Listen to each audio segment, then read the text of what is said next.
The IPS service is an employment support service for people with severe and enduring mental illness. It's a service that's integrated into community mental health services. So the employment specialists work alongside the clinicians in the CMHTs to help service users find and retain employment. What we found is that looking at employment and finding employment gives the person a real role, a purpose in their life, and is a real intrinsic tool for recovery. And that enables them to be able to provide for themselves and their families, and also gives them a purpose in the day to be able to go forward and have connections in the community and feel a role in society. Employment specialists are embedded into each community mental health team. They work alongside fellow clinicians, such as psychiatrists, CPNs, social workers, support workers, to holistically support an individual. IPS employment specialist, a key part is that there is zero exclusion, so you'd work with a myriad of different conditions. So I've supported people with schizophrenia, personality disorder, anxiety, severe depression. Something that differentiates IPS employment specialists is that they have a reduced caseload so that they're able to spend more time and work intensively with individuals.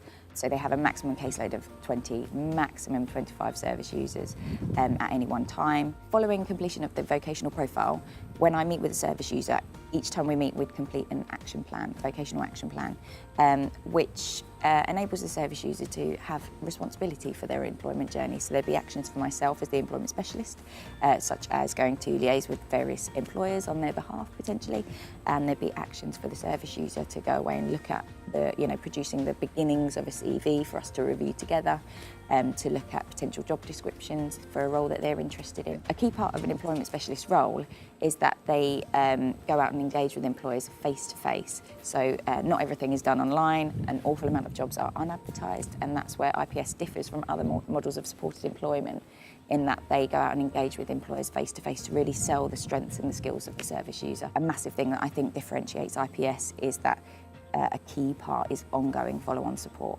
because it's a huge journey to get someone into support, but actually not a lot of resources dedicated to maintaining that employment. And that's where IPS differs, in that it helps someone by providing follow-on ongoing support, time unlimited, that they can sustain that employment. And we don't all stay in the same jobs forever. If they would like to change jobs and progress, that sort of thing, you can support with that.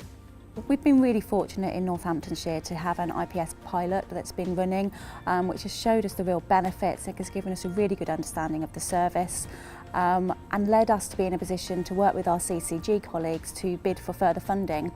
And we were successful in that funding, and we're really excited about the prospect of having a wider service, a bigger service, so that we can have a more consistent cover across the organisation, and we can see the benefits of having that service there for service users.